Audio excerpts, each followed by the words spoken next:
Everyone, welcome to my channel and my channel name is learn with Manisha. इस video में हम क्या पढ़ेंगे? इस वीडियो में हम पढ़ेंगे चैप्टर 3 जो कि क्या है हमारा केमिकल काइनेटिक्स। क्या है हमारा केमिकल काइनेटिक्स है। ठीक है, ये किसका पार्ट है? Physical chemistry. हम क्या किए हैं, स्टार्ट कर दिए हैं। तो चैप्टर 1 उसको अपलोड कर दिया, तो आप उसको जाकर एक बार चेक कर लेंगे। और आज हम क्या पढ़ेंगे? केमिकल काइनेटिक्स पढ़ेंगे। ठीक है, तो केमिकल काइनेटिक्स ये हमारा चैप्टर है और ये सब क्या है, इसके इंपॉर्टेंट हेडिंग है कि ये हेडिंग क्या करना है आपको पढ़ना है, ये टॉपिक क्या करना है आपको पढ़ना है। ठीक है, इस चैप्टर से आपको 5 और 6 मार्क का क्वेश्चन बोर्ड में पूछा जाता है। तो क्या करना है, ये बहुत इंपॉर्टेंट चैप्टर है, इसीलिए इसको क्या करना है, आपको पढ़ाई करना है। ठीक है, और इस चैप्टर में से जनरली न्यूमेरिकल पार्ट आता है। ठीक है, क्योंकि फिजिकल केमिस्ट्री में हर एक जो जितने भी फिजिकल केमिस्ट्री है उसमें से क्या आता है, हमारा न्यूमेरिकल आता है। ठीक है, तो इसीलिए क्या करेंगे, इस जो भी टॉपिक है इसमें जिस पे भी न्यूमेरिकल बन सकता है हम क्या करेंगे, उसको अच्छे से पढ़ेंगे। ठीक है, तो अब हम क्या करते हैं, इसके इंपॉर्टेंट टॉपिक्स को पढ़ लेते हैं। तो पहला इंपॉर्टेंट टॉपिक्स क्या है? Rate of a chemical reaction. Chemical reaction का रेट क्या करना है, पढ़ना है। फिर factor influencing rate of reaction की रेट ऑफ रिएक्शन पे कौन कौन से फैक्टर इन्फ्लुएंस करते हैं, प्रभाव करते हैं या इफेक्ट डालते हैं, वो हमको पढ़ना है इसमें। और दूसरा क्या है, dependence of rate on concentration, कि कंसंट्रेशन पे कैसे रेट डिपेंडेंस है।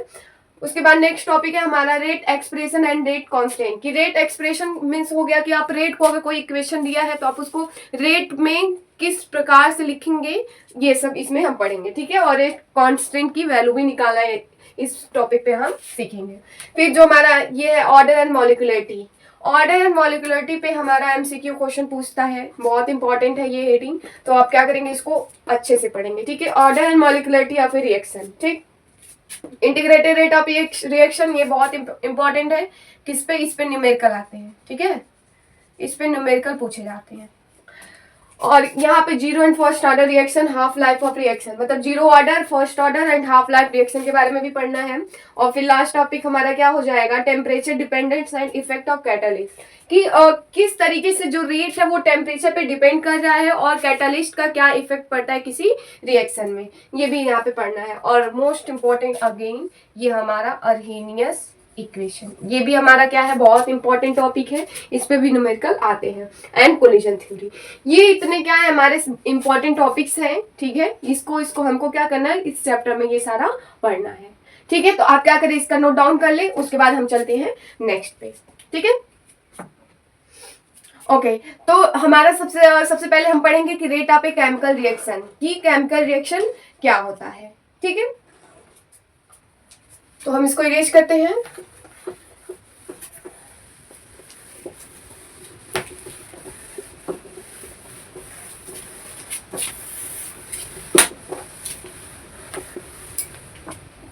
अब हम किस पे चलते हैं, सबसे पहला टॉपिक, सबसे पहले हम केमिकल काइनेटिक्स को ही समझ लेते हैं। क्यों? क्योंकि अगर आपको चैप्टर का नेम ही अगर आपको समझ आ जाता है तो आपको 20% तो समझ ही आ जाता है ये चैप्टर। ठीक है, तो इसलिए हम क्या सबसे पहले समझ लेते हैं कि केमिकल काइनेटिक का मतलब क्या होता है। केमिकल मीन्स क्या होता है, केमिकल, एंड काइनेटिक्स मीन्स क्या होता है, डायनेमिक। क्या होता है, डायनेमिक। और डायनेमिक मीन्स क्या होता है, मोशन। क्या? मोशन। किसका मोशन? केमिकल रिएक्शन का मोशन, कि किस तरीके से हम क्या करेंगे, रिएक्शन करवा के, मतलब किसी भी रिएक्शन को इस चैप्टर में हम यही पढ़ेंगे कि किसी रिएक्शन को या तो वेरी फास्ट कर सकते हैं या वेरी स्लो कर सकते हैं। ठीक है, कि वो रिएक्शन कितने टाइम में वो रिएक्शन हमारा कंप्लीट हो रहा है। ये जो केमिकल काइनेटिक चैप्टर है ये यही बताता है कि कोई भी जो भी रिएक्शन है वो कितने टाइम में हमको ये क्या दे देगा, प्रोडक्ट दे देगा, या कितने टाइम में वो रिएक्शन ऑकर करेगा, ये सब हमको इस चैप्टर में पढ़ना होता है। तो इसीलिए आपका जो केमिकल काइनेटिक है इस नेम का मतलब ये होता है। ठीक है, अब हम चलते हैं क्या कि अगर कोई केमिकल काइनेटिक्स का डिफिनीशन पूछता है तो आप क्या उसको बोलेंगे। तो केमिकल काइनेटिक का डिफिनीशन आप ये बताएंगे कि it is the branch of chemistry. सबसे पहले तो ये कि समझ में आ गया होगा कि केमिकल काइनेटिक्स क्या होता है। ठीक है, अब हम इसकी डिफिनीशन की बात कर ले। अगर कोई आपसे पूछ रहा है कि केमिकल काइनेटिक्स क्या है तो आप क्या उसको आंसर देंगे, तो आप देंगे it is the branch of chemistry. ये किसकी ब्रांच है, केमिस्ट्री की ब्रांच है, विच deals speed of chemical reaction, जो कि हमें क्या बताता है, स्पीड ऑफ केमिकल रिएक्शन, की केमिकल रिएक्शन की स्पीड कैसी है, वेरी फास्ट है, स्लो है, मॉडरेट है, कैसा है। ठीक है, and factor affecting the rate, कि जो रेट है, जो स्पीड है, कोई फैक्टर उसको अफेक्ट कर रहा है कि नहीं कर रहा है।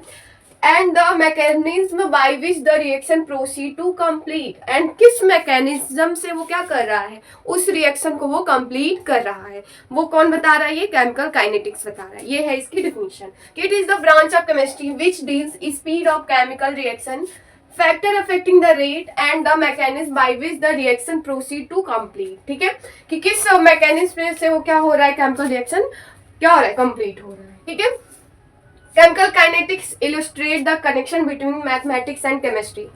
ठीक है, क्या कह रहा है, जो केमिकल काइनेटिक्स है वो क्या कर रहा है, मैथमेटिक्स एंड केमिस्ट्री में क्या बता रहा है, कनेक्शन बताता है। ठीक है, और फिर क्या है इसके बाद, classification of reaction rate on the basis of rate और स्पीड। हम क्लासिफिकेशन कर रहे हैं किसका, रेट का, मतलब रेट का कैसे कैसे क्लासिफिकेशन कर सकते हैं। तो कैसे किया है मैंने, किसके बेसिस पे, रेट और स्पीड।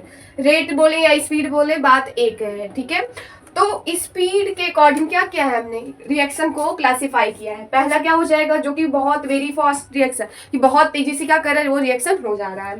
दूसरा क्या है, स्लो मॉडरेट रिएक्शन। और तीसरा क्या है, वेरी स्लो रिएक्शन, मतलब बहुत ही स्लो वो होता है। जैसे कि अगर एक एग्जाम्पल मान लें हम वेरी फास्ट रिएक्शन का, तो वेरी फास्ट रिएक्शन में कि जैसे क्या हो रहा है कि कोई रिएक्शन है, कोई रिएक्शन हो रहा है बहुत तेजी से, मतलब उसको सेकंड भी नहीं लग रहा है, वो क्या हो रहा है, रिएक्शन कंप्लीट हो जा रहा है।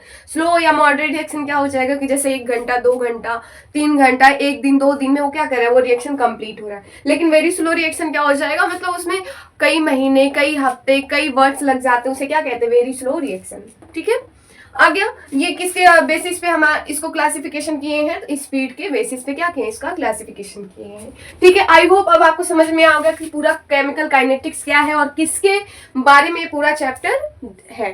ठीक है, तो आप इसको क्या करेंगे, नोट डाउन कर लेंगे। उसके बाद हम आगे चलते हैं। अब हम क्या पढ़ेंगे, rate of reaction.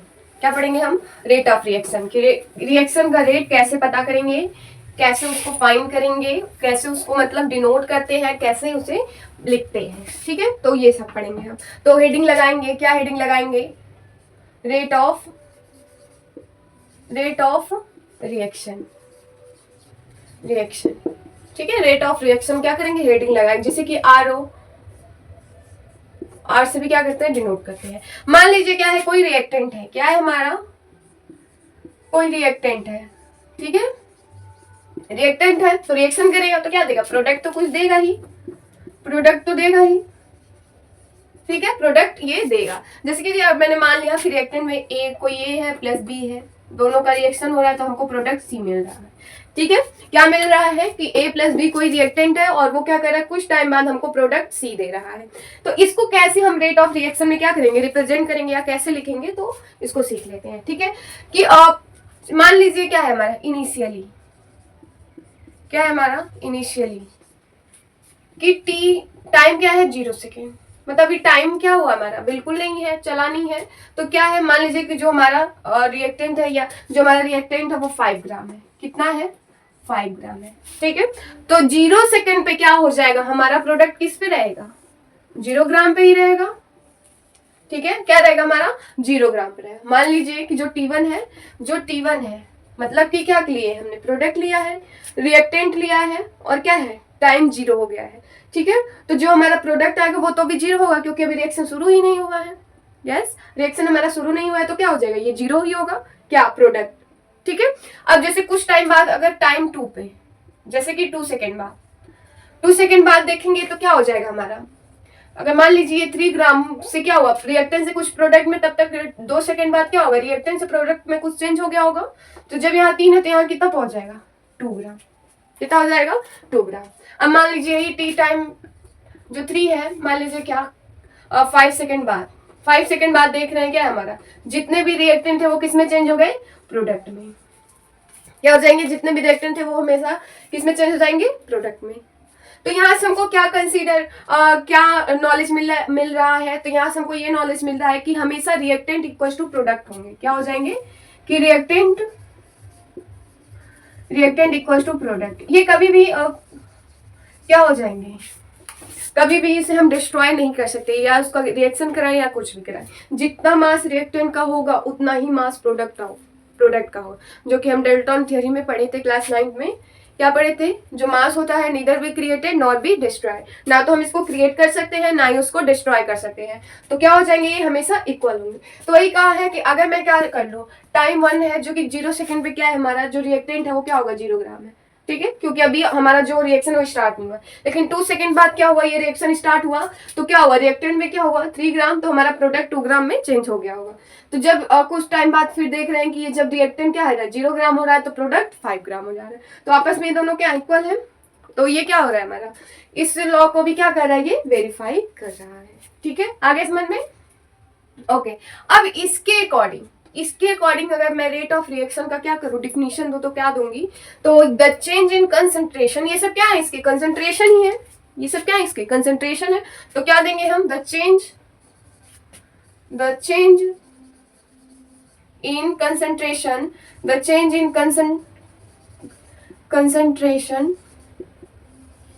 Concentration of reactant, मतलब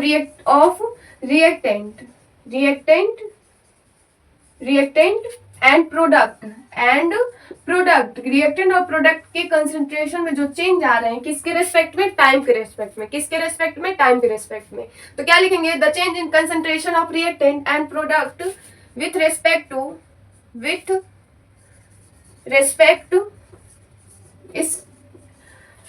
टू टाइम, क्या हो जाएगा, टाइम, तो इज कॉल्ड, क्या हो जाएगा हमारा, is called, rate of reaction को ROR से भी क्या करते हैं, डिनोट करते हैं, ठीक है।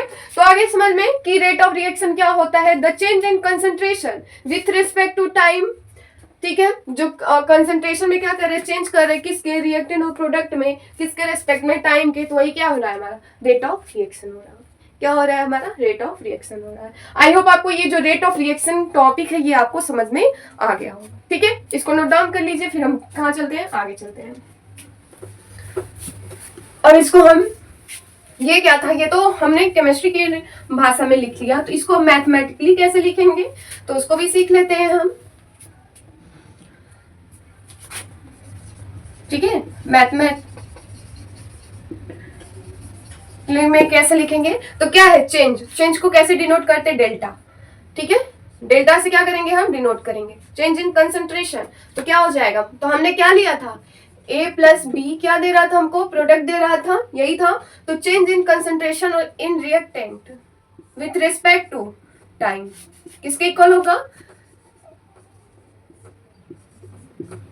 ठीक है, तो चेंज हमारा क्या हो जाएगा, प्रोडक्ट डेल्टा आ गया, ये हमारा क्या है, ये हमारा होगा हमेशा, ये बात रिएक्टेंट में हमेशा क्या हो जाएगा, अच्छा ये तो पहले ये मैथमेटिकली फॉर्म हुआ कि मतलब इसको रेट ऑफ रिएक्शन को ऐसे हम क्या करेंगे, डिनोट करेंगे, कैसे डिनोट करेंगे, इस तरीके से हम इसको डिनोट करेंगे कि चेंज इन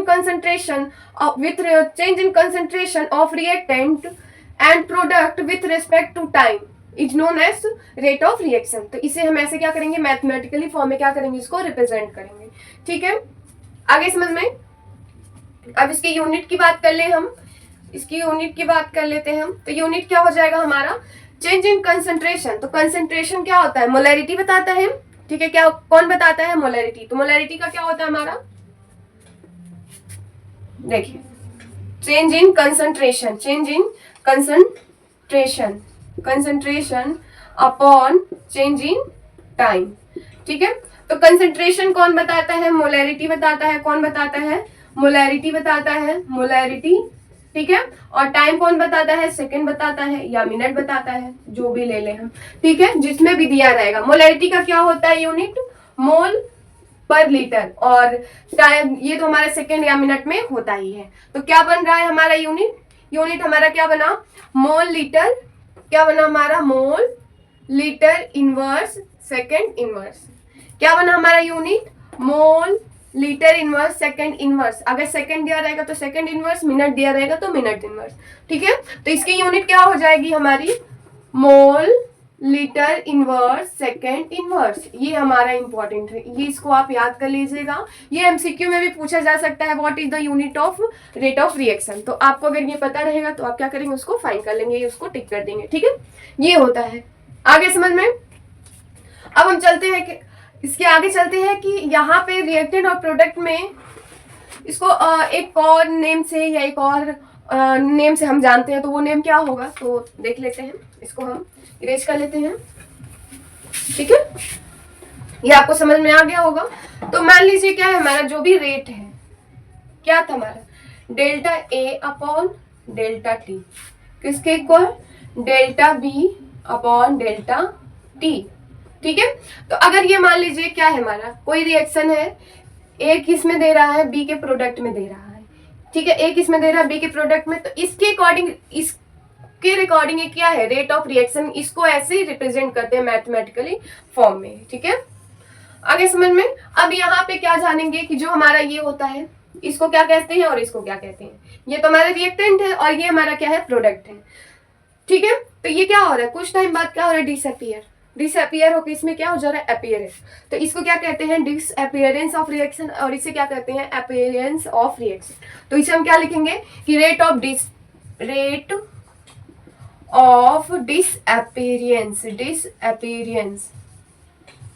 ठीक है, और इसको क्या कहेंगे, rate of appearance, rate of appearance.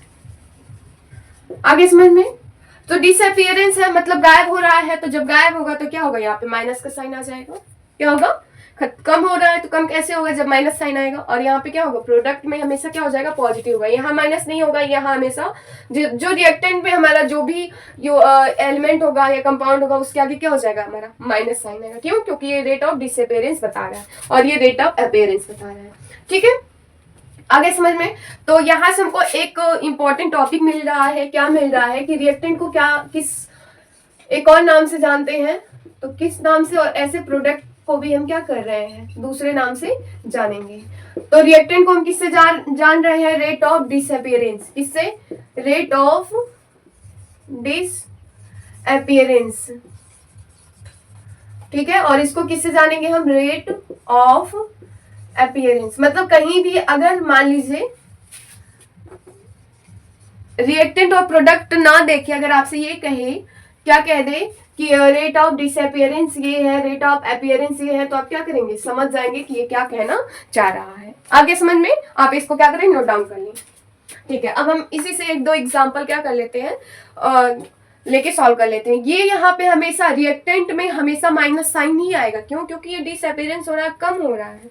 जैसे कि मैंने पहले एग्जांपल लेके बताया था, 5 ग्राम था, 0 टाइम है हमारा रिएक्टेंट, प्रोडक्ट क्या था, 0 था। फिर यहाँ पे कुछ टाइम बाद यहाँ 3 ग्राम हो गया तो 2 चला गया वहाँ, और फिर यहाँ 0 हुआ तो वहाँ 5 हो गया। तो इसीलिए क्या होगा, यहाँ माइनस साइन आएगा। ठीक है, तो माइनस साइन अगर कोई पूछता है कि हाँ माइनस साइन क्या रिप्रेजेंट कर रहा है, तो आप क्या कहेंगे, डिसअपियरेंस ऑफ रिएक्टेंट, कि रिएक्टेंट का घटना क्या कह रहा है, कि माइनस साइन शो कर रहा है। ठीक है, अब हम चल कुछ एग्जांपल से समझ लेते हैं कि कैसे इसको रिप्रेजेंट करेंगे।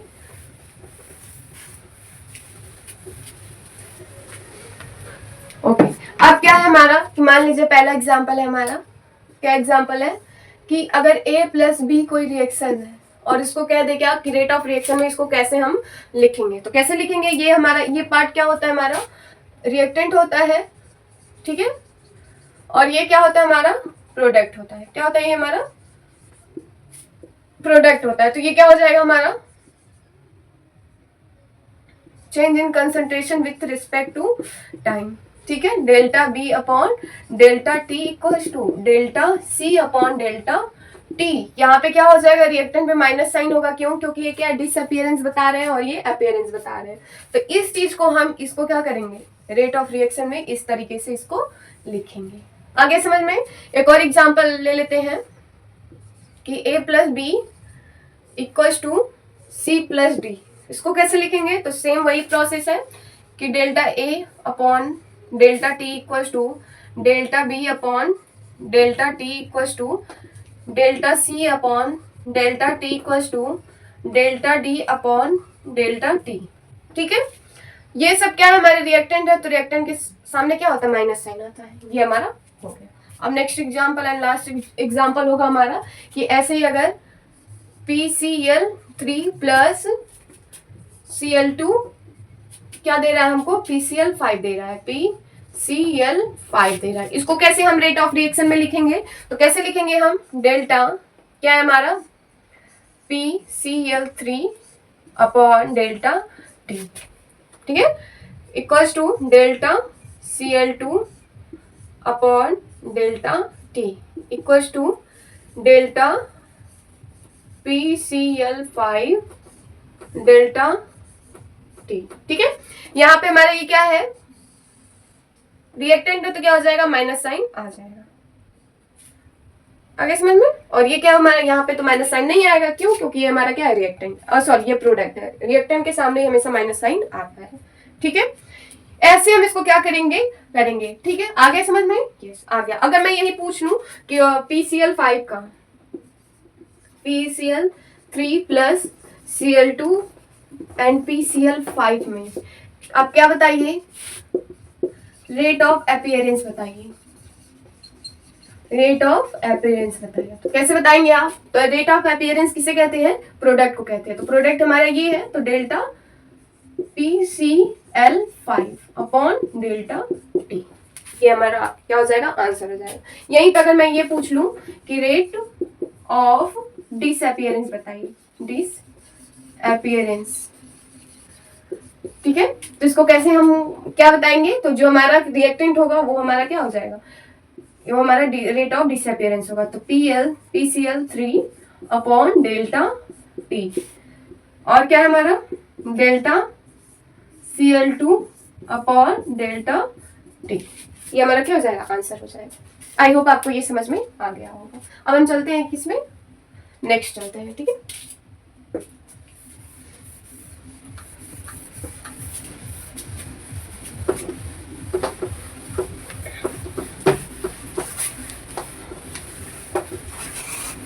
एक और एग्जांपल ले लेते हैं किसका, रेट ऑफ रिएक्शन का, ठीक है। तो अगर मैं एक और एग्जांपल लेती हूँ कि मान लीजिए क्या है हमारा 2A plus 3B equals to 5C। अगर ये क्या रिएक्शन है, तो आप क्या करेंगे, इसको आप रेट ऑफ रिएक्शन में लिख कर दिखाइए। तो कैसे लिखा है, जो इसका कोफिशिएंट होगा तो वो क्या हो जाएंगे, वो हम उससे उसको डिवाइड कर देना है। मतलब अगर 2 ना रहे और 3 ना रहे, 5 ना रहे, तो इसको कैसे लिखते थे हम, delta A upon delta T, ठीक है, equals to delta B upon delta T equals to delta C upon delta T। अगर ये सब कोफिशिएंट इसके ना रहे, मतलब ये नंबर जो है वो ना रहे, तो हम इसको ऐसे लिखते थे, यस। अगर नंबर आ जाते, इसके कोफिशिएंट आ जाते हैं, तो क्या करेंगे, हम उसी कोफिशिएंट से सीधे इसको क्या कर देंगे, डिवाइड करेंगे। कुछ नहीं करना है, बस इसके कोफिशिएंट से क्या कर देना है, डिवाइड कर देना है। आगे समझ में, तो -1/3 क्या हो जाएगा, यहाँ पे -1/3, और यहाँ पे क्या हो जाएगा 1/5। यहाँ माइनस साइन नहीं रहेगा, क्यों, क्योंकि ये रिएक्टेंट प्रोडक्ट है, इसकी वजह से यहाँ माइनस साइन नहीं रहेगा। आगे समझ में, ऐसे मैं अगर एक इक्वेशन आपको दे देती हूँ, 2H2 प्लस O2 क्या दे रहा है, 2H2O। तो इसको क्या करिए आप, रेट ऑफ रिएक्शन में लिख कर दिखाइए। तो कैसे लिखेंगे, तो अगर नंबर नहीं रहता, नंबर कोफिशिएंट रहता है, तो क्या करते, उसी नंबर से क्या कर रहे थे, डिवाइड कर दे रहे थे। तो delta H2 upon delta T equals to delta O2 upon delta T, ठीक है, equals to delta 1/2 H2O upon delta T, ठीक है। ये हमारा क्या प्रोडक्ट है, तो क्या हो जाएंगे, इसके सामने रिएक्टेंट है, इसके सामने नेगेटिव साइन आ जाएंगे। इसको ऐसे करना है, आ गया, आगे कैसे करना है, ठीक है। अगर आपको कोई भी डाउट है तो आप कमेंट बॉक्स में पूछ लेंगे, ठीक है। और मुझे नहीं लगता कि अब आपको इसमें कोई डाउट है, क्योंकि इसे मैंने बहुत अच्छे से समझा दिया है। अब हम चलते हैं क्या, अब हम चलते हैं नेक्स्ट टॉपिक पे।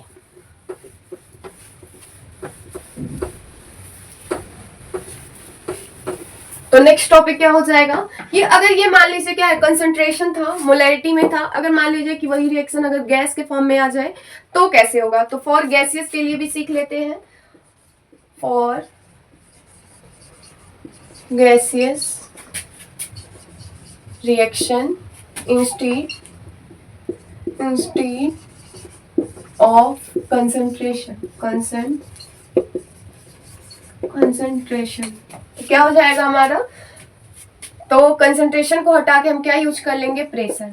तो प्रेशर और यूज, ठीक है, तो इसकी यूनिट क्या हो जाएगा, तो यूनिट ऑफ प्रेशर क्या है हमारा, यूनिट ऑफ प्रेशर क्या है हमारा, एटमॉस्फेयर। एटमॉस्फेयर ये किसकी यूनिट है, प्रेशर की। ठीक है, तो यूनिट ऑफ टाइम क्या होता है हमारा, यूनिट ऑफ टाइम क्या होता है हमारा, सेकेंड, सेकेंड हो या मिनट हो। ठीक है, तो इन दोनों से यूनिट क्या बन जाएगा, तो यूनिट ऑफ ROR मतलब रेट ऑफ रिएक्शन क्या बन जाएगा हमारा, एटीएम, एटमॉस्फेयर को हम शॉर्ट फॉर्म में एटीएम लिखते हैं। ठीक है, तो क्या लिखेंगे, एटीएम पर सेकेंड और एटीएम पर मिनट, ये लिखेंगे। ठीक है, अगर गैस है हमारा जो भी रिएक्शन, अगर वहां पे गैस, जैसे कि इसके पिछले वाले में था क्या था, 2H2 + O2 क्या दे रहा था, 2H2O। अगर उसके लिए अगर हम रेट ऑफ रिएक्शन, अगर उसकी यूनिट पूछा जाए तो कैसे बताएंगे हम, कंसंट्रेशन की जगह प्रेशर यूज करेंगे, तो प्रेशर का यूनिट क्या होता है, एटमॉस्फेयर, जिस एटीएम में लिखते हैं हम। और यूनिट ऑफ टाइम तो हमको पता है, या सेकंड या मिनट में भी हो सकता है। तो अगर सेकंड में होगा तो एटीएम पर सेकंड हो जाएगा, और मिनट में होगा तो एटीएम पर मिनट में हो जाएगा। ठीक है, आ गया, ओके।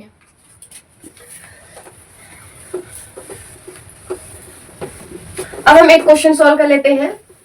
ठीक है, तो एक क्वेश्चन अगर हम सॉल्व करते हैं, क्या सॉल्व करेंगे कि कोई रिएक्शन है,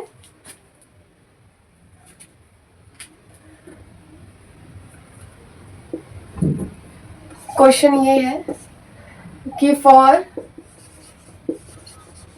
एज्यूम, अगर मैं क्या कर रही हूँ, फॉर द एज्यूम रिएक्शन, कोई रिएक्शन को एज्यूम कर ले रही हूँ, रिएक्शन X2 + 3Y2 क्या देगा हमको, 2XY3 दे रहा है। ठीक है, तो राइट द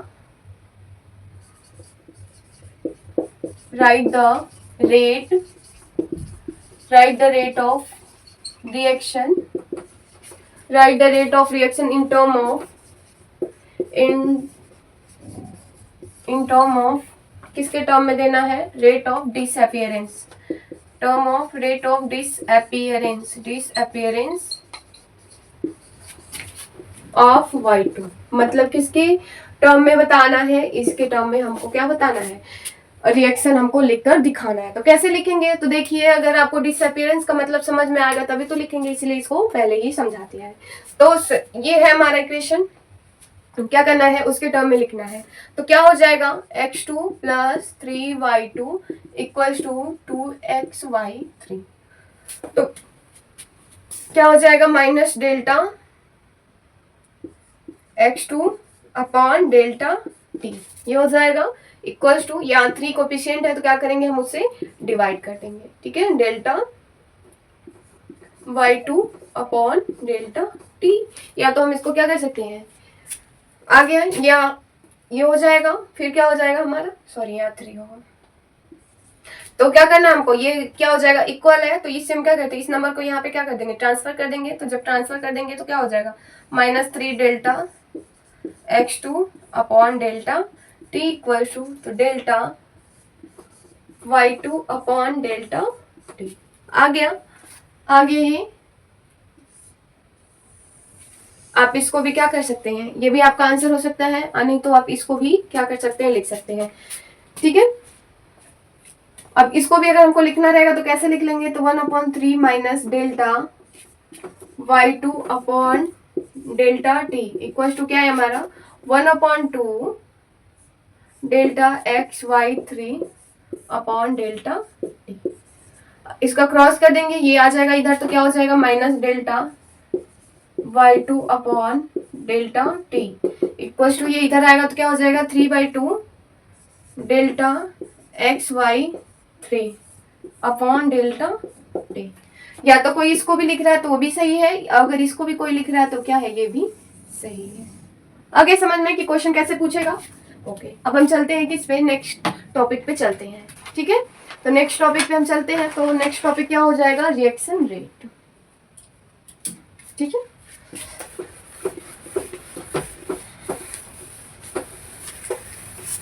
अब हम रिएक्शन रेट पे चलते हैं। ये रिएक्स कि इसको भी क्या कर दिए हम लोग, डिवाइड करेंगे, इसके भी क्या है, पार्ट्स हैं, टाइप्स हैं, किसके, रिएक्शन रेट के।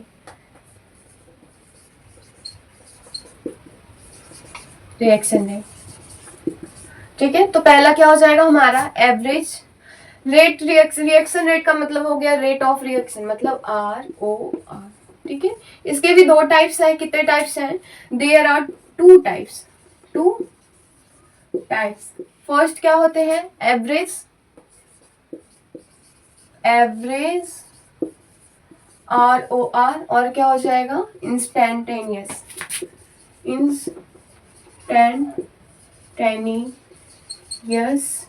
ROR।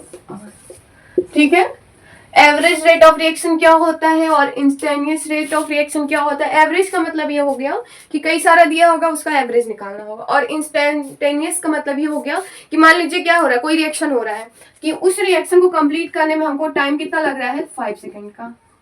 तो मैं इस रिएक्शन में अगर मैं ये पूछूं कि बताइए 2 सेकेंड में कितना रिएक्शन कंप्लीट हुआ है, 50%, 40%, 30%, तो जब मैंने स्पेसिफिक टाइम ले लिया है तो वो क्या हो जाएगा? इंस्टेंट। मतलब किसी भी टाइम का क्या करते हैं, सटीक अगर हम पूछ रहे हैं कि उस रिएक्शन का रेट क्या होगा तो वही होता है इंस्टेंट। तो अगर आपसे कोई इसका डिफिनीशन पूछ रहा है तो आप क्या बताएंगे? तो आप उसको नोट डाउन कर लीजिए। ठीक है, तो ये क्या हो जाएगा? The rate of chemical reaction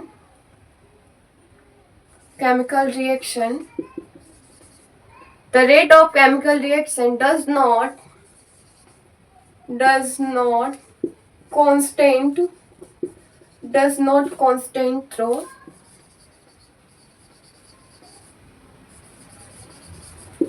throughout।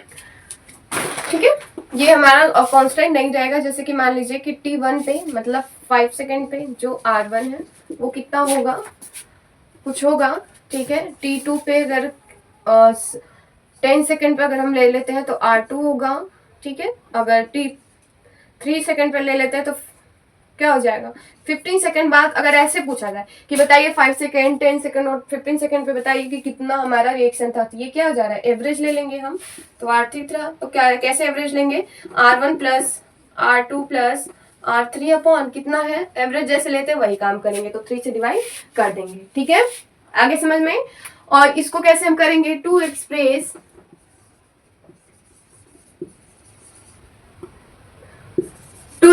In dt क्या होता है? अगर किसी इंस्टेंटेनियस टाइम पे अगर आपको रेट ऑफ रिएक्शन निकालना रहता है तो क्या होता है? dx upon dt। क्या हो जाएगा? dx upon dt। To express the instantaneous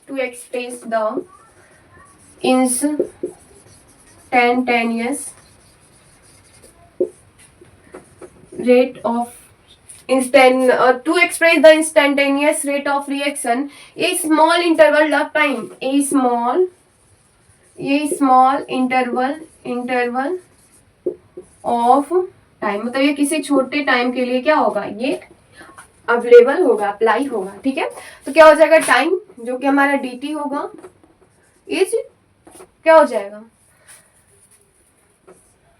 Susan during reaction. उस रिएक्शन के दौरान हम किसी भी स्मॉल इंटरवल ऑफ टाइम पे अगर पूछ रहे हैं उसका रिएक्शन क्या होगा तो उसे क्या कहेंगे? इंस्टेंटेनियस रिएक्शन, जिसे को हम किससे डिनोट करते हैं? dx अपॉन dt से। आगे इस पे बहुत ज्यादा क्वेश्चन नहीं आते हैं तो, लेकिन आते हैं, बहुत नहीं आते लेकिन आते हैं, तो एक बार इसको क्या करेंगे? गो थ्रू कर लेंगे, पढ़ लेंगे। तो ये समझ में आ गया होगा आपको कि एवरेज रेट ऑफ रिएक्शन क्या होता है और इंस्टेंटेनियस रेट ऑफ रिएक्शन क्या होता है। ये हमारा कांस्टेंट नहीं होता है। ठीक है, जैसे कि टाइम 5 सेकंड, 10 सेकंड, 50 सेकंड में हम पूछे कि उसका रिएक्शन क्या होगा तो तीनों का एवरेज ले लेंगे। और ये क्या है? ये स्मॉल इंटरवल ऑफ टाइम पे जो कि हम चूज कर रहे हैं कि बताइए 2 सेकंड में कितना होगा, 8 सेकंड में कितना होगा, तो आपको बताना पड़ेगा। इसको ऐसे तो कैसे निकालते हैं? dx अपॉन dt से। ठीक है, अब हम आगे चलते हैं तो फैक्टर अफेक्टिंग पे अब चलते हैं कि कौन कौन से फैक्टर अफेक्ट करेंगे रेट ऑफ रिएक्शन को।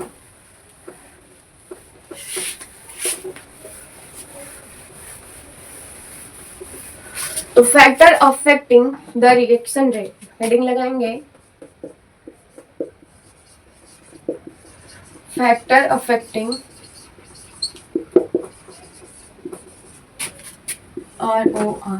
ठीक है, फैक्टर अफेक्टिंग ROR। सबसे पहले हमारा जो मोस्ट इंपॉर्टेंट फैक्टर वो क्या है? हमारा कंसंट्रेशन है। क्या है हमारा? कंसंट्रेशन। ठीक है, दूसरा क्या हो जाएगा? तीसरा मतलब 4 होते हैं।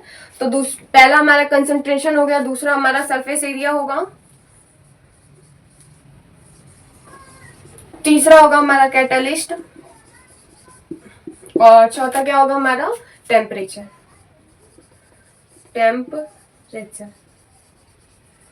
आ गया।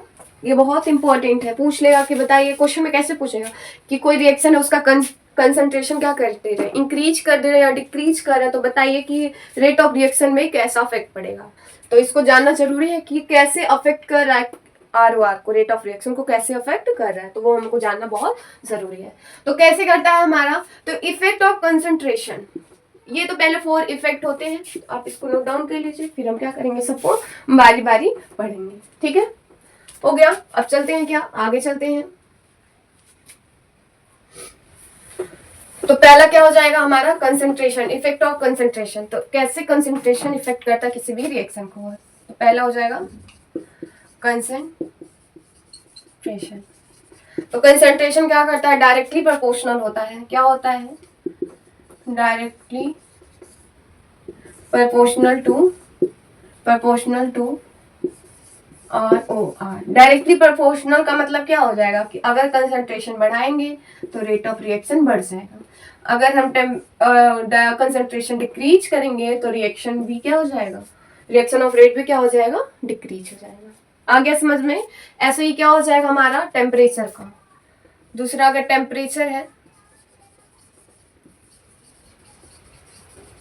टेम्परेचर, ठीक है, टेम्परेचर भी क्या है हमारा डायरेक्टली प्रोपोर्शनल है किसके, temperature directly proportional to ROR। अगर इसको टेम्परेचर को क्या करेंगे, इंक्रीज करेंगे तो रेट ऑफ रिएक्शन इंक्रीज हो जाएगा, और टेम्परेचर को डिक्रीज करेंगे तो रेट ऑफ रिएक्शन क्या हो जाएगा, इंक्रीज हो जाएगा, सॉरी डिक्रीज हो जाएगा। आ गया समझ में। अगर मैं क्या करूंगी, इसका ग्राफ बनाऊंगी, तो डायरेक्टली प्रोपोर्शनल का ग्राफ कैसे होता है, स्ट्रेट लाइन, तो इन दोनों का ग्राफ ऐसे बनेगा। ठीक है, आगे समझ में। अब इसको तीसरा क्या था हमारा surface area, surface area, surface area भी क्या है हमारा डायरेक्टली प्रोपोर्शनल है किसके, ROR से। अगर हमारा सरफेस एरिया को बढ़ा देंगे तो रेट ऑफ रिएक्शन बढ़ जाएगा, और सरफेस एरिया को कम कर देंगे तो क्या हो जाएगा, रेट ऑफ रिएक्शन घट जाएगा। आ गया समझ में। उसके बाद क्या है, चौथा क्या था कैटालिस्ट। कैटालिस्ट को हम लास्ट में डिटेल में पढ़ेंगे, क्योंकि ये लास्ट में आपका क्या एक टॉपिक है, तो वो भी हम क्या करेंगे, पढ़ेंगे। लेकिन यहाँ पे हम जान लेते हैं कि कैटालिस्ट कैसे डायरेक्टली प्रोपोर्शनल होता है। तो जो कैटालिस्ट होगा वो क्या करेगा, हमारा एक्टिवेशन एनर्जी को क्या कर देगा। कैटालिस्ट जो होता है वो हमारे एक्टिवेशन एनर्जी को क्या कर देता है, इंक्रीज हो जाता है। तो जब एक्टिवेशन एनर्जी क्या हो जाएगा, इंक्रीज हो जाएगा, तो रेट ऑफ रिएक्शन भी क्या हो जाएगा, हमारा इंक्रीज हो जाएगा। मतलब कि कैटालिस्ट भी क्या है हमारा डायरेक्टली प्रोपोर्शनल है किसके, रेट ऑफ रिएक्शन के। आ गया, आगे समझ में। तो ये सब क्या है, बहुत इंपॉर्टेंट टॉपिक है। और यहाँ से एक होता है कि अगर हम 10 डिग्री सेल्सियस टेम्परेचर बढ़ा रहे हैं तो जो इसका रिएक्शन रेट होगा ना वो डबल हो जाएगा। क्या हो जाएगा, इसका डबल हो जाएगा। ये कुछ ट्रिक्स है, तो इसको भी याद कर लीजिए कि अगर टेम्परेचर को 10 डिग्री सेल्सियस अगर हम बढ़ा रहे हैं तो जो अगर इसका अगर इसका 50% क्या होगा, रिएक्शन होगा, तो कितने पे चेंज हो जाएगा, 100% पे हो जाएगा। ठीक है, तो ये किस पे हमेशा अगर 10 डिग्री सेल्सियस क्या करेंगे, हम इंक्रीज करेंगे तो राइज हो जाएगा, तो rise rate of double of reaction, rise rate of double of ROR, ये इंपॉर्टेंट है। ठीक है, आगे समझ में कि कैसे कैसे फैक्टर अफेक्ट कर रहे हैं हमारे रेट ऑफ रिएक्शन को। तो कंसंट्रेशन भी क्या है, डायरेक्टली प्रोपोर्शनल है। अगर कंसंट्रेशन को क्या करेंगे, इंक्रीज करेंगे तो हमारा रेट ऑफ रिएक्शन भी इंक्रीज हो जाएगा, और इसको डिक्रीज करेंगे तो रेट ऑफ रिएक्शन भी क्या हो जाएगा, डिक्रीज हो जाएगा। ऐसे ही टेम्परेचर भी है, ये भी डायरेक्टली प्रोपोर्शनल है। अगर हम क्या करेंगे, टेम्परेचर को इंक्रीज करेंगे तो रेट ऑफ रिएक्शन भी क्या हो जाएगा, इंक्रीज हो जाएगा, और टेम्परेचर को डिक्रीज करेंगे तो रेट ऑफ रिएक्शन भी क्या हो जाएगा, डिक्रीज हो जाएगा। ऐसे ही सरफेस एरिया है, सरफेस एरिया को अगर हम क्या कर दे रहे हैं, इंक्रीज कर दे रहे हैं तो रेट ऑफ रिएक्शन इंक्रीज हो जाएगा, और सरफेस एरिया को क्या कर दे रहे हैं, डिक्रीज कर दे रहे हैं तो रेट ऑफ रिएक्शन भी क्या हो जाएगा, डिक्रीज हो जाएगा। कैटालिस्ट से क्या होता है, जो हमारा एक्टिवेशन एनर्जी होता है वो क्या होता है, इंक्रीज हो जाता है, जिससे कि हमारा रेट ऑफ रिएक्शन इंक्रीज हो जाता है। एक्टिवेशन एनर्जी क्या होता है, तो ये हम लास्ट में पढ़ेंगे। ठीक है, आगे ये समझ में। ठीक है, अब हम क्या करेंगे, अब चलते हैं नेक्स्ट टॉपिक पे। किस पे चलते हैं? नेक्स्ट टॉपिक पे। ठीक है, आ गया? ठीक है, अब इसको नोट डाउन कर लिए। अब हम इसको इरेज कर देते हैं।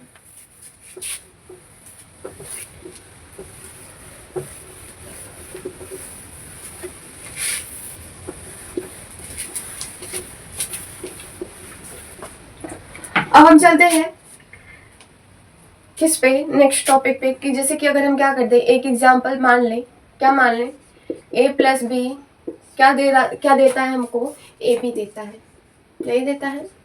ठीक है, ये क्या है? Rate of reaction. क्या है हमारा? रेट ऑफ रिएक्शन होगा, मतलब इन्हीं दोनों को कंबाइन करके हमारा ए बी देगा। तो अगर मैं क्या करूंगी, इसको अगर हमको लिखना रहेगा रेट ऑफ रिएक्शन में, तो कैसे लिखेंगे? R equals to minus delta A upon delta T equals to minus delta B upon delta T equals to delta A B upon delta T. ये क्या है हमारा? इसको हम इसी के तरीके से लिखेंगे, रेट ऑफ रिएक्शन ऐसे ही लिखेंगे। यस, तो एक कौन सा लॉ फॉलो कर रहा है? तो लॉ ऑफ मास एक्शन। क्या फॉलो कर रहा है हमारा? Law of mass action. ठीक है, कि जितने ये सब क्या होंगे आपस में, क्या है? सारे इक्वल है। ठीक है, किसके इक्वल होंगे? रेट ऑफ रिएक्शन के। आ गया। इससे तो फिर एक और क्या निकल के आता है?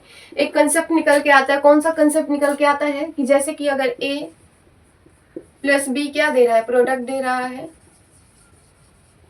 ठीक है, प्रोडक्ट दे रहा है, तो क्या हो जाएगा हमारा? जो हमारा रेट होगा वो किस पे, ये जो रेट है किस पे डिपेंड कर रहा है? हमारे इन्हीं दोनों पे। ठीक है, प्रोडक्ट पे ही क्या कर रहा है हमारा, सॉरी रिएक्टेंट पे ही डिपेंड कर रहा है। तो जो रेट किस पे डिपेंड कर रहा है? हमारे इसके कंसंट्रेशन पे। तो इसको कैसे लिखेंगे? तो rate directly proportional to concentration of reactant. तो रिएक्टेंट कितना है? ए और बी। ये हो जाएगा। आगे समझ में? इसी की क्या है? कंसंट्रेशन पे क्या कर रहा है हमारा? डिपेंड कर रहा है, डायरेक्टली प्रोपोर्शनल है। तो जब हम डायरेक्टली प्रोपोर्शनल का साइन हटाएंगे तो क्या मिलेगा हमको? एक कांस्टेंट किया आएगा। तो ए अपॉन बी आ गया। ये आगे हमको मिल गया किसका? Rate of reaction. ये क्या है हमारा? रेट कांस्टेंट आ गया। क्या मिल गया हमको? के क्या है यहाँ पे? Rate constant. क्या के क्या है हमारा?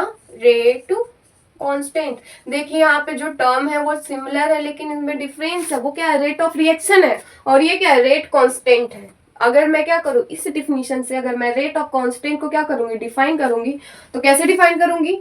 तो हम कैसे कर लेते हैं कि rate constant is defined as, मतलब कि rate constant is defined as the rate of reaction. क्या लिखे? हम यहाँ पे लिख लेते हैं क्योंकि इंपॉर्टेंट है, इसका डिफिनेशन है, तो आप इसको लिख लेंगे कि रेट कांस्टेंट क्या होता है। तो क्या हो जाएगा? Rate constant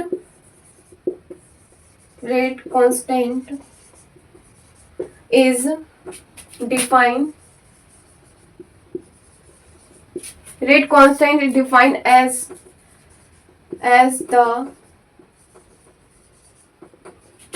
the rate of reaction, मतलब ROR, rate of reaction when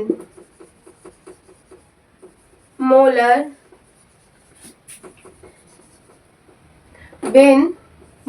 concentration is unity, is concentration of each reactant is unity। क्या हो जाएगा? इससे हमको क्या पता चल रहा है कि रेट ऑफ कांस्टेंट कैसे डिफाइन रहा। अगर हम मान ले कि जो इसका कंसंट्रेशन है, इसका कंसंट्रेशन वो क्या है? 1 हो जाए। क्या हो जाए? 1 तो 1 × 1 तो क्या हो जाएगा? R इक्वल्स टू के हो गया। आ गया। तो वही कह रहा है कि rate constant is defined at the rate of reaction when molar concentration of each reactant is unity. कि जो हमारे क्या है? रिएक्टेंट है, उनके जो कंसंट्रेशन है वो क्या हो जाए? यूनिटी हो जाए। ठीक है, यूनिटी का मतलब ये हो गया कि उनके जो मोलर हो जाए, मोलरिटी हो जाए, वो 1 आ जाए। तो 1 × 1 क्या हो जाएगा? 1। तो के का मल्टीप्लाई 1 से करेंगे तो R इक्वल्स टू के। आगे समझ में आ गया? ठीक है, इससे हमको क्या पता चल रहा है कि जितना हायर के की वैल्यू होगी उतनी हायर हमारा रेट ऑफ रिएक्शन होगा। ठीक है, आ गया। रेट कांस्टेंट का एक और नेमिंग होता है वेलोसिटी। क्या हो जाएगा, रेट कांस्टेंट हो जाएगा या वेलोसिटी कांस्टेंट होगा, कांस्टेंट होगा, ठीक है। और किस क्या होगा कि जितना हायर द वैल्यू ऑफ के, तो अगर के क्या है इंक्रीज है तो हमारा रेट भी क्या हो जाएगा, इंक्रीज होगा, ठीक है। अगर के इंक्रीज होगा तो रेट भी हमारा क्या हो जाएगा, इंक्रीज होगा। आ गया कि रेट कांस्टेंट क्या होता है, पूछा जाता है एक नंबर में या असर्शन रीजन में आ जाएगा। ये क्वेश्चन दे देगा, पूछ लेगा कि रेट कांस्टेंट क्या है, तो आपको बताना पड़ेगा कि rate constant is the defined as the rate of reaction when molar concentration of each reactant is unity. कि रेट कांस्टेंट क्या है कि जब ये रिएक्टेंट का कॉन्सेंट्रेशन क्या हो जाएगा, 1 हो जाएगा, यूनिटी हो जाएगा, तो हमारा यहाँ से क्या मिल रहा है, के की वैल्यू मिल जाता है, ठीक है। के अनदर वैल्यू यूनिट होता है, वेलोसिटी कांस्टेंट होता है या रेट कांस्टेंट होता है। कहीं किसी क्वेश्चन में वेलोसिटी रेट कांस्टेंट दे दे या रेट कांस्टेंट दे दे तो बात एक ही है, समझ जाना है, ठीक है।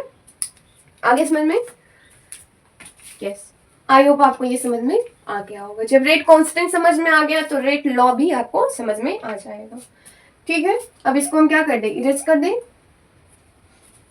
ठीक है। इस पे एक दो एग्जाम्पल सॉल्व कर लेते हैं इस पे, ठीक है।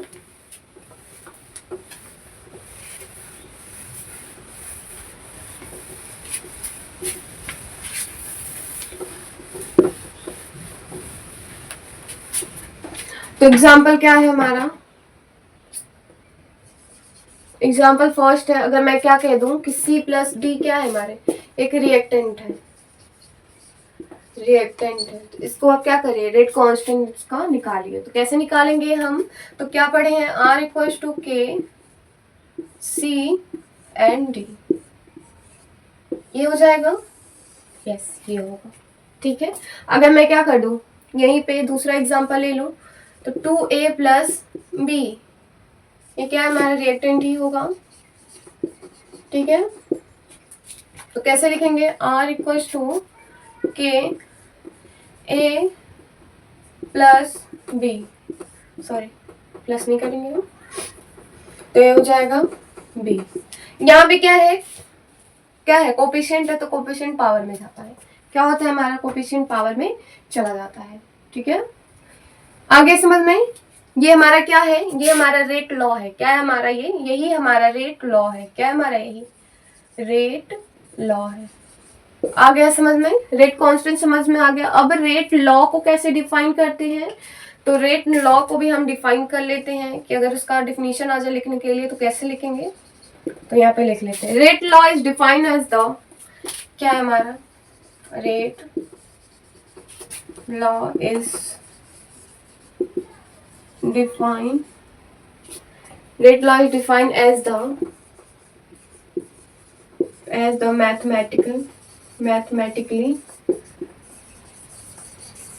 mathematically expression which denotes, क्या डिनोट करता है, ये रेट ऑफ रिएक्टेंट, क्या डिनोट करता है, rate of reaction in term of molar, क्या हो जाएगा, molar concentration,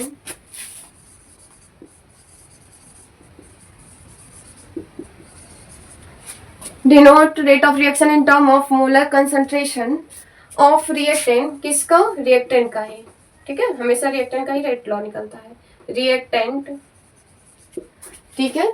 which raise to the power, ये पावर, ये इसकी बात कर रहा है, विच रेज टू पावर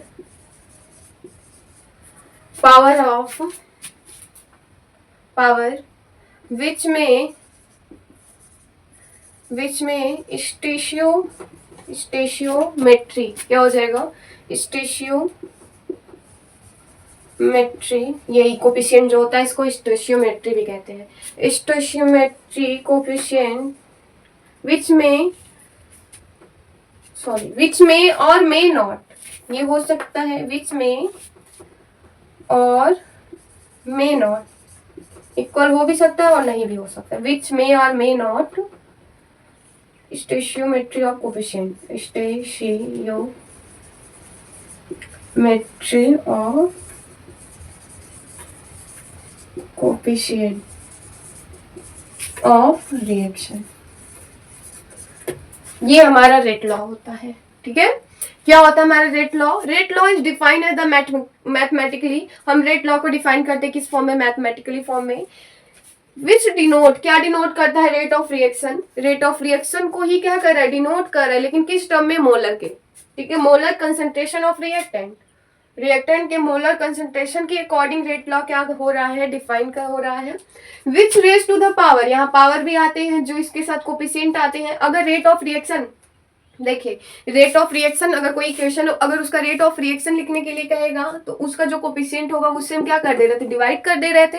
लेकिन अगर उसी इक्वेशन का अगर आपसे रेट लॉ पूछेगा तो आप क्या करेंगे? उस कोफिशिएंट को क्या करेंगे? हम स्टोइशियोमेट्रिक कोफिशिएंट मतलब पावर में लिखेंगे। तो क्या हो जाएगा? विच raise to power, which may और मे नॉट, मतलब इसके इक्वल हो सकता है और नहीं भी हो सकता है। किसके? स्टोइशियोमेट्री और कोफिशिएंट ऑफ रिएक्शन। ठीक है, आ गया समझ में कि रेट लॉ क्या होता है?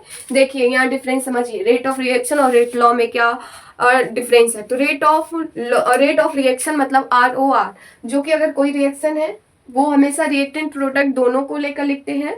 वहां पे rate of appearance, rate of disappearance आ रहा था, और यहाँ पे केवल हम किसकी बात कर रहे हैं? मोलर कंसंट्रेशन के टर्म में बात करते हैं। किसका? केवल रिएक्टेंट का। ठीक है, वो हम क्या डिफाइन करता है? रेट लॉ डिफाइन करता है। आगे समझ में कि रेट लॉ और ROR में क्या डिफरेंस है। आई होप आपको ये समझ में आ गया होगा। ठीक है, अब इसका ग्राफ भी बहुत इंपॉर्टेंट है। कैसे ग्राफ होगा? ये हमारा क्या है? कंसंट्रेशन। ठीक है, ये कंसंट्रेशन और ये क्या है? हमारा टाइम है, टाइम। ठीक है, क्या हो जाएगा? टाइम के अकॉर्डिंग जो प्रोडक्ट का रिएक्टेंट का कंसंट्रेशन होगा वो क्या हो जाएगा? घट जाएगा। और किसका बढ़ जाएगा? प्रोडक्ट का। तो प्रोडक्ट का ये हो जाएगा, मतलब प्रोडक्ट है तो कम से ज्यादा में जा रहा है ना, कम से ज्यादा में प्रोडक्ट जा रहा है, और जो रिएक्टेंट होता है वो ज्यादा से कम आ जाता है। ठीक है, रिएक्टेंट आ गया। आई होप आपको ये समझ में आ गया होगा कि रेट लॉ क्या होता है। और उसका ग्राफ है कि ग्राफ भी है कि रिएक्टेंट का जो ग्राफ होता है वो घटता है और जो प्रोडक्ट का ग्राफ होता है वो बढ़ जाता है। ठीक है, ओके, अब हम क्या करते हैं? आगे चलते हैं।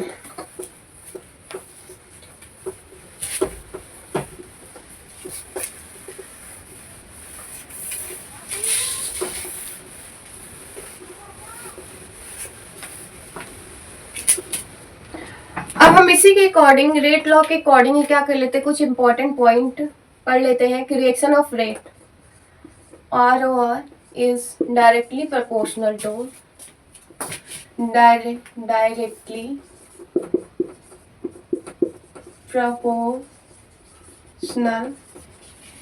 directly proportional to किस पे? कंसंट्रेशन पे। Concentration of reactant. ठीक है, तो क्या हो जाएगा? डायरेक्टली प्रोपोर्शनल किस पे हो जाएगा? Concentration of reactant. ठीक है, और दूसरा क्या इंपॉर्टेंट टॉपिक है यहाँ पे? It is a way of expressing this tendency in A more precise manner, मतलब इसको ज्यादा प्रिसाइज मैनर में क्या कर सकते हैं? रिप्रेजेंट कर सकते हैं। ठीक है, तो इसको लिख भी लेते हैं। इट इज ए वे, ये रास्ता है किसका? Of expressing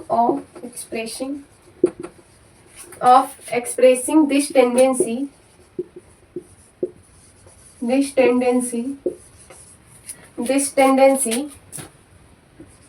in A more precise manner. ठीक है, और तीसरा इंपॉर्टेंट क्या है? सिंस रिएक्टेंट और being used of the rate of reaction decrease with time। तो सही बात है क्या? सिंस रिएक्टेंट क्या होता है? टाइम के अकॉर्डिंग क्या होता है? डिक्रीज होता है। तो सिंस रिएक्टेंट आर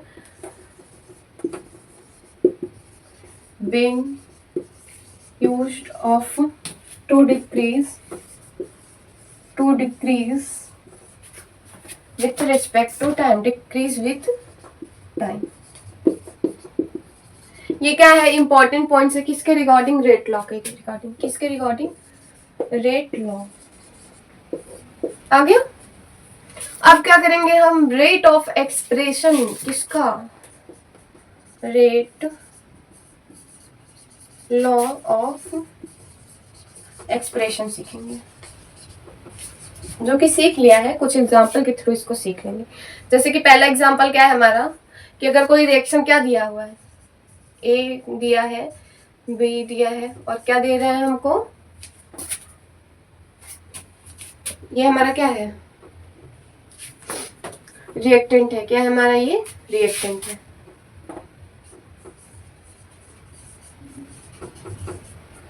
तो इसको रेट लॉ में कैसे एक्सप्रेस करेंगे, तो क्या हो जाएगा, रेट लॉ को कैसे एक्सप्रेस करेंगे, रेट लॉ तो हो जाएगा कि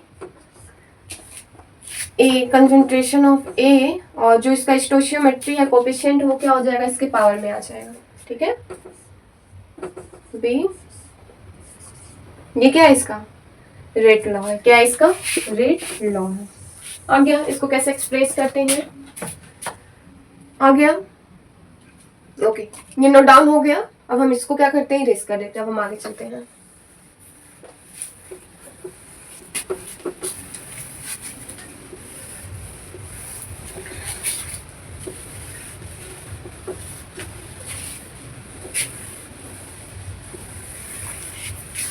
अब हम चलते हैं, एक और एग्जांपल ले लेते हैं। क्या एग्जांपल लिया था मैंने, कि एक्सप्रेशन कैसे करते थे, कि अगर हमारा क्या है, ए,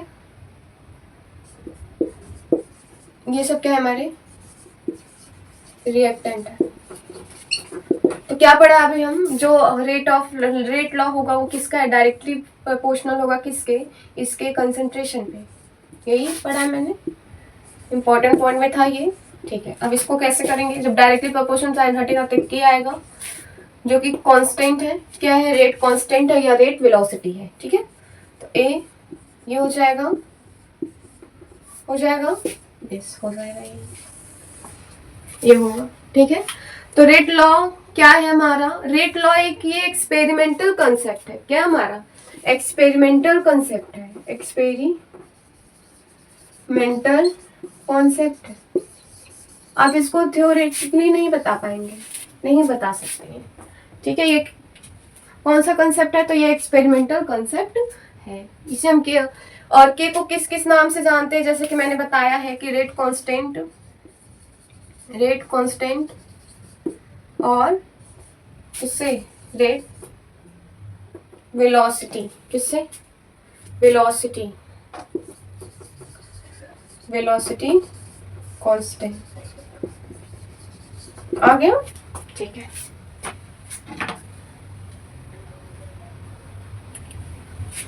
आगे समझ में, यस, आई होप आपको ये समझ में आ गया होगा। अब हम चलते हैं नेक्स्ट टॉपिक पे। ठीक, अब हम क्या पढ़ेंगे, एक बहुत इंपॉर्टेंट क्वेश्चन आता है किस पे, रेट लॉ पे। तो क्या है वो भी पढ़ लेते हैं।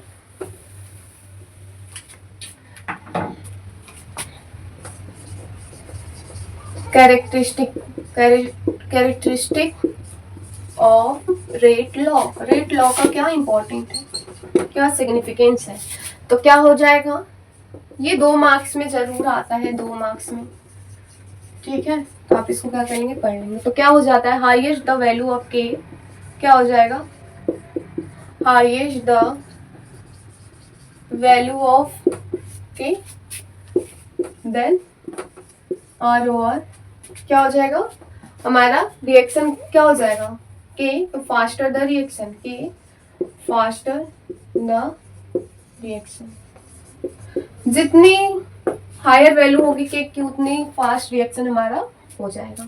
ठीक है, और डिफरेंस रिएक्शन दूसरा क्या है, जो के की वैल्यू होगा वो क्या होगा, हर एक रिएक्शन के लिए चेंज होगा। तो डिफरेंट रिएक्शन क्या हो जाएगा, different reaction have different value of के। ठीक है, डिफरेंट रिएक्शन के पास डिफरेंस किसकी वैल्यू होगी, के की वैल्यू होगी। ठीक है, आगे समझ में। थर्ड पॉइंट क्या है हमारा, के is only dependent on temperature. जो के है वो किस पे डिपेंड कर रहा है, तो के is only dependent on temperature. केवल ये टेम्परेचर पे ही डिपेंड करेगा, टेम्परेचर। आ गया।